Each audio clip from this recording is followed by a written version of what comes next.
नमस्कार मंडळी, मी पंढरनाथ डोंबरे आपलं स्वागत करतो.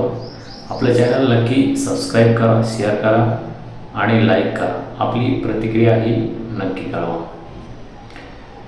गेल्या काही दिवसामध्ये राज्याचं अर्थसंकल्पीय अधिवेशन पार पडलं. या अधिवेशनामध्ये महायुतीचं सरकार आल्यानंतर शेतकऱ्यांना कर्जमाफी होईल आणि लाडकी बहीण योजनेचे 1,500चे 21,000 जी मदत किंवा महायुती सरकारने जे आश्वासन दिलं होतं जनतेला की महायुती सरकार सत्तेत आल्यानंतर शेतकऱ्यांची कर्जमाफी होईल आणि लाडक्या बहिणीला 1,500चे 21,000 दिले जातील. मात्र हे दोन्हीही आश्वासनं गेल्या हिवाळी अधिवेशनामध्ये आणि या अर्थसंकल्पीय अधिवेशनामध्ये दोन्ही अधिवेशनामध्ये हे आश्वासने पाळली गेली नाहीत. त्याला महायुती सरकारने बगल दिली. त्यामुळे शेतकऱ्यांमध्ये महायुती सरकाराच्या विरोधात आपल्याला संताप दिसून येतोय.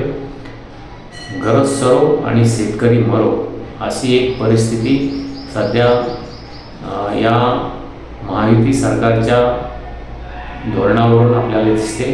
कारण जेव्हा निवडणुकीच्या दरम्यान महायुतीचं सरकार येणार नाही अशी शक्यता महायुतीच्या नेत्याला वाटली. त्यामध्ये देवेंद्र फडणवीस असो, अजित पवार असो, एकनाथ शिंदे असो, या सर्वांनी एक जाहीरनामा तयार केला आणि या जाहीरनाम्यामध्ये शेतकऱ्यांना आणि लाडली बहीण योजना आणली. या लाडली बहीण योजनेच्या माध्यमातून महायुतीने सरकार पुन्हा महाराष्ट्रात सरकार आणलं. मात्र सरकार आल्यानंतर शेतकऱ्यांचे मतं घेण्यासाठी शेतकऱ्यांना कर्जमाफी दिली जाईल असे एक आश्वासन दिलं होतं.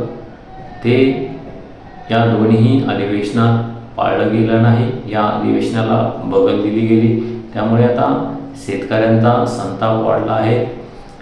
अनेकांच्या डोक्यावर लाखोने कर्जबाजारीपणा वाढलेला आहे. अनेकांनी वर्षानुवर्ष कर्ज फेडलेलं नाही. कारण शासनाने आश्वासन दिलेले आहे की आम्ही कर्ज माफ करू, शेतकऱ्यांचा सातबारा कोरा करू. मात्र हे झालेलं नाही. त्यामुळे शेतकऱ्यांच्या मनामध्ये, शेतकऱ्यांमध्ये एक रोष महायुती सरकारमध्ये निर्माण झालेला आहे. आता पुन्हा महायुती सरकारमध्ये जे अर्थमंत्री आहेत अजित पवार यांनी तर हातपाय पसरून जेवढी आपली चादर आहे तेवढेच आपण हातपाय पसरले पाहिजे असं एक वक्तव्य केलेलं आहे. काही नेत्यांनी आणखीन 5 वर्ष पडलेली आहेत, तेव्हा बघू. त्यामुळे पुन्हा निवडणुका आल्यावरच महायुती सरकार शेतकऱ्यांना कर्जमाफी करेल काय अशी एक परिस्थिती निर्माण झालेली आहे. आणि लाडली बहीण योजनेच्या संदर्भात तेच होण्याची शक्यता आहे. एखादी निवडणूक डोळ्यासमोर ठेवूनच हे दोन्हीही आश्वासनं पाळली जाण्याची शक्यता आहे. त्यामुळे कर्जमाफी संदर्भात जे आश्वासन महायुती सरकारने दिलेलं आहे ते येणाऱ्या स्थानिक स्वराज्य संस्थेच्या निवडणुका डोळ्यासमोर असो की पुन्हा लोकसभेच्या निवडणुकीची वाट कर्जमाफीसाठी पाहिली जाते हे येणाऱ्या काळात आपल्याला दिसून येईलच. मात्र महायुती सरकारने लाडकी बहीण आणि शेतकऱ्यांचा एक चांगलाच फायदा आश्वासन देऊन घेतलेला आहे. त्यांच्या मताचा उपयोग महायुती सरकार आणण्यासाठी या तिन्ही चाणक्य नेत्यांनी केला. यामध्ये अजित पवार, देवेंद्र फडणवीस आणि एकनाथ शिंदे यांच्या लक्षात आलं की यावेळीस महायुती सरकार राज्यात येण्याची शक्यता नाही. कारण लोकसभेला महायुती सरकारच्या नेत्यांना धक्का बसला होता. मोठ्या प्रमाणात महाविकास आघाडीला लोकांनी साथ दिली आणि आता येणाऱ्या निवडणुकीत, विधानसभेच्या निवडणुकीत आपल्याला फटका बसणार हे लक्षात आल्यानंतरच महायुती सरकारने नेत्यांनी तात्काळ लाडकी बहीण योजना आणली आणि महिलांच्या खात्यावर 5-5, 10-10 हजार रुपये या दरम्यान जमा केले, त्यामुळे मोठ्या प्रमाणात महिलांनी महायुतीला मतदान केलं. आता शेतकऱ्याचं एक मत वळवण्यासाठी या नेत्यांनी आम्ही 7/12 कोरा करू, देवेंद्र फडणवीस यांनी आपल्या जाहीरनाम्यामध्ये आमची सत्ता आल्यास, महायुतीची सत्ता आल्यास शेतकऱ्यांचा 7/12 कोरा करू असे आश्वासन दिलं होतं. त्यामुळे भाजपाचे मोठ्या संख्येने आमदार निवडून आले. सर्वात जास्त आमदार हे भाजपाचे निवडून आले. हे लक्षात येऊनही देवेंद्र फडणवीस मुख्यमंत्री होऊनही शेतकऱ्यांना कर्जमाफी दिली गेलेली नाही. त्यामुळे महायुती सरकारच्या या शेतकऱ्यांना महायुती सरकारवर भरोसा राहिलेला नाही, भरोसा गमावलेला आहे. येणाऱ्या काळात निवडणुका जोपर्यंत होत नाही तोपर्यंत शेतकऱ्यांना कर्जमाफी मिळणार नाही अशी शक्यता आहे. यासाठी शासनाच्या तिजोरीमध्ये पैसा नाही, निधी नाही असं कारण सांगितलं जातं आहे. त्यामुळे आश्वासन देण्याच्या अगोदर हे महायुती सरकारच्या नेत्यांना समजले नाही का, असा एक संतप्त सवाल शेतकऱ्यांकडून उपस्थित केला जात आहे. आता येणाऱ्या काळात शेतकऱ्यांच्या कर्जमाफीसाठी मोठ्या प्रमाणावर आंदोलनेही होण्याची शक्यता आहे. त्यामुळे येणाऱ्या आंदोलनाला आणि शेतकऱ्यांच्या रोषाला हे महायुती सरकार कसं सामोरे जात आहे हे आपण बघूच. मात्र शेतकऱ्यांचा जो विश्वासघात केला आहे या महायुती सरकारने, तो कधीही न भरून निघणार आहे. आणि शेतकरी हे यापुढे महायुतीच्या पाठीशी उभे राहतील की नाही अशी एक शक्यता निर्माण झालेली आहे. कारण महायुती सरकारने पंतप्रधान योजनेमधून जे शेतकऱ्यांना 2,000 आणि राज्य शासनाचे 2,000 सन्मान निधी दिला जातो, तोही वाढण्याचं एक आश्वासन दिलं होतं, मात्र तोही वाढवला गेला नाही. त्यामुळे शेतकरी हा नाराज झालेला आहे. आणि ही आश्वासनं नुसते देण्यासाठीच असतात का, सत्तेसाठीच असतात का, सत्तेत आल्यानंतर आश्वासने पाळायची नसतात का, असा एक सवाल आता शेतकऱ्यांकडून उपस्थित केला जातो.